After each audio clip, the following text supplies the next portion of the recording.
Hello, this is Christine.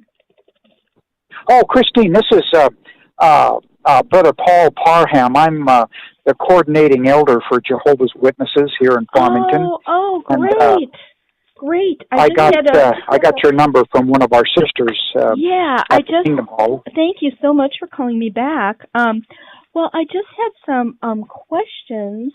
Um, Would it be good if a couple of us stopped by and visited with you? Would that be no, better? I don't really live around there, but Okay, someone just gave me the number to okay. because they thought an elder could ask the questions that I had.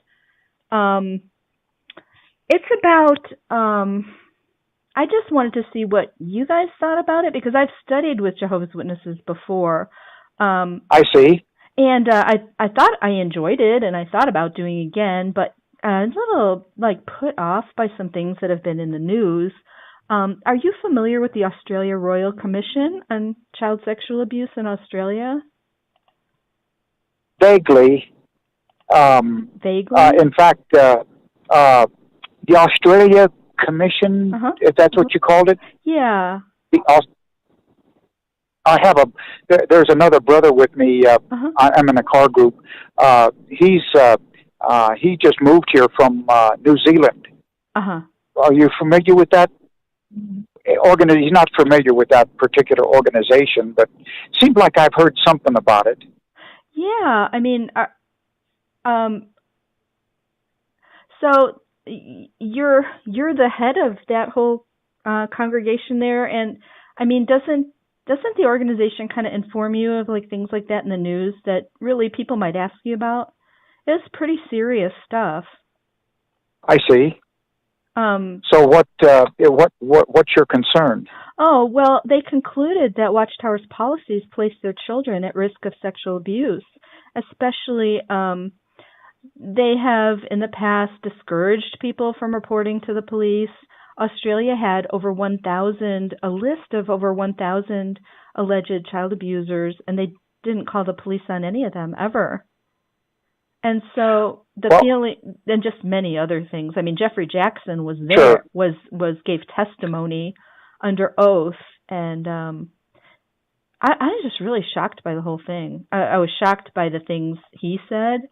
I was shocked by having 1,000 alleged child abusers and not calling the police. I was shocked by the two-witness rule. Have you ever heard of that? The two-witness. Oh, yes.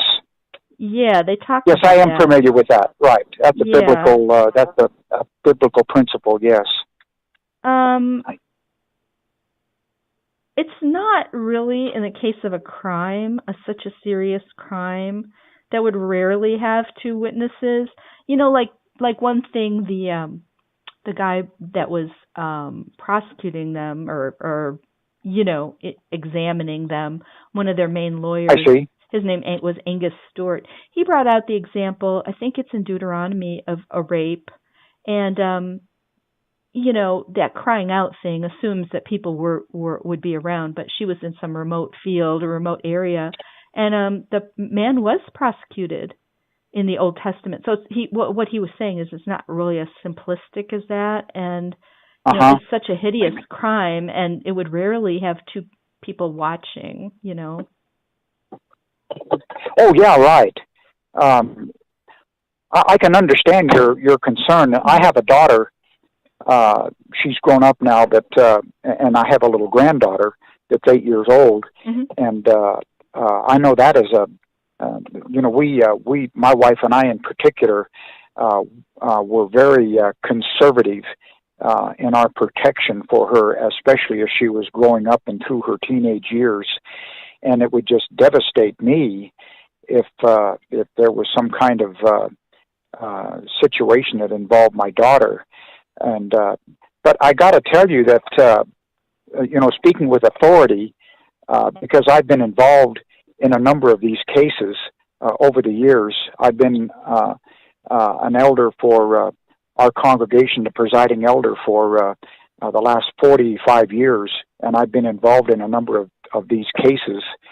And I got to tell you that Jehovah's Witnesses, among not only the world's religions, but even the world's organizations are have the most strictest policy. They concluded exactly the opposite, and it seems like also that they said that they actually shelter them is what the policies do, and they also brought out that elders, they're not really equipped or qualified to investigate into that, and if there wasn't two witnesses, they just tell the person to leave it in Jehovah's hands. This other thing came out also recently from the BBC. You might be really interested in watching it. It was about two women that were sexually abused in the Kingdom Hall when they were 5 and 10, and then the guy ended up going to jail, and then he was coming back to the Kingdom Hall, and they forced them to face him and have this meeting with him and all these elders where they were interrogating. Well, he was allowed to interrogate her. This was recently. Yeah, I gotta tell you that is absolutely not our policy. I don't know where they got their information, but we shield the victims from these abusers aggressively. In fact, the Australia Royal Commission concluded exactly the opposite. There was even a recent case, the Watchtower Law. I don't know about Australia, but I know the situation here in the United States, and especially in New Mexico. New Mexico has very, very strict child abuse laws, one of the most strictest in the nation, and Jehovah's Witnesses cooperate 100%. Right.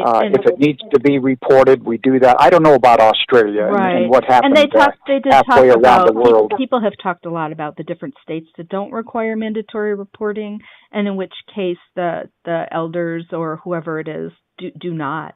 That they're instructed to call the legal. But we do encourage the parents and the relatives. We do encourage the parents and the relatives to seek legal advice and direction. That's very disputed also. There's literally hundreds of testimonies where... No, it is not disputed. It is here in the United States, and especially in New Mexico. Like I say, you're talking about a country halfway around the world. No. I'm saying in what the United States, what is going on here in our local community? Also. There's literally probably thousands of I think your information is either being embellished upon, being exaggerated, but what you are saying is totally. I can speak with authority as one of the principal overseers in Jehovah's organization. I can speak with authority that everything you have said is totally against our policies.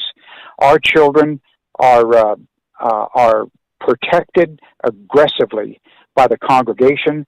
If there's an abuser, he is dealt with judicially and even disfellowship from the congregation. Even if there's not two witnesses, what if there's not two witnesses that they've had that rule if there's for a confession, if there's a confession. No, what if there's not? Why don't you call the police? Why don't you call the police to investigate it? Or immediately. I mean, if someone was murdered, would you say you're going to look into it, or there wasn't two witnesses to this dead body, and so you're just going to leave it in Jehovah's hands? Listen, it's a crime on that level. I've been one of Jehovah's Witnesses for 60 years, and I got to tell you that, especially raising a family, a young daughter in this organization, protected her from so much of the evil and wickedness and satanic abuse that this world is forcing upon our children. Sex education in the schools, the programs that you see on television, the movies, the books, and I am so thankful that I raised my daughter as one of Jehovah's Witnesses, and I would not do that. I would not have it any other way. Because there is no organization on this earth that protects their children more than Jehovah's Witnesses. And I don't know where you're getting your information from. It sounds like many people there in Australia, official lawyers and investigators. Forget about Australia. We live here in the United States. They have the exact same policies. They're in an elders manual they examine. No, they don't. Oh, they have different ones? This is well, it sounds like you're being a little argumentative here, and so I'm going to end the conversation. But You can. I uh, also find it really shocking that you don't even know about it. It's just kind of like Jackson. You know, he went in there to testify. He hadn't even read. you have a nice day. He hadn't even read the two witnesses that told their